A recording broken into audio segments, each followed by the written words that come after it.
ज्या वेळेला त्या मूळ मुंबईची ओळख पुसून तिकडे नवीन नामकरण केलं जातं ना, म्हणजे जसं आता आपलं वरळी आहे, लालबाग परळ, परळ म्हटल्यानंतर परळमध्ये कसं जायचं, मग ते अप्पर वर्ली. अप्पर वर्ली काय, कुठून आलं अप्पर वर्ली? आमच्या इकडे सुद्धा कलानगर, वांद्रे पूर्व हे सोडून बीकेसी अनेक्स म्हणजे काय, कुठला हा विषय?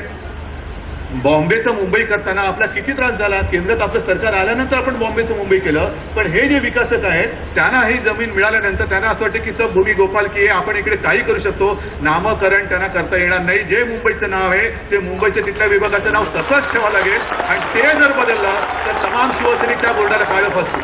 देवेंद्रजी, अनेक ठिकाणी दुर्दैवाने ही परिस्थिती अशी आहे की त्याला पाण्याच्या लाईन जॉईन झालेल्या आहेत, आणि मग ह्यातलं पाणी त्याच्यात, त्यातलं पाणी ह्याच्यात.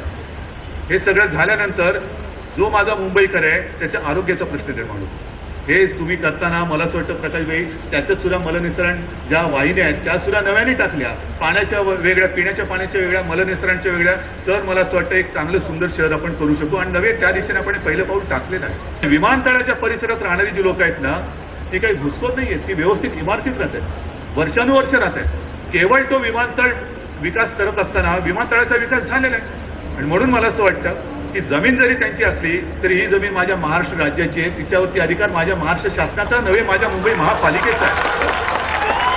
कारण यांनी किती जरी तिकडे काही केलं तरी प्राथमिक सुविधा ज्या आहेत त्या देण्याचं काम हे महाराष्ट्र सरकारला आणि मुंबई महानगरपालिकेला करावं लागतं. म्हणजे गाजवायचे अधिकार तुम्ही, आणि महापालिकेच्या दुसरी धुणीभांडी करायची.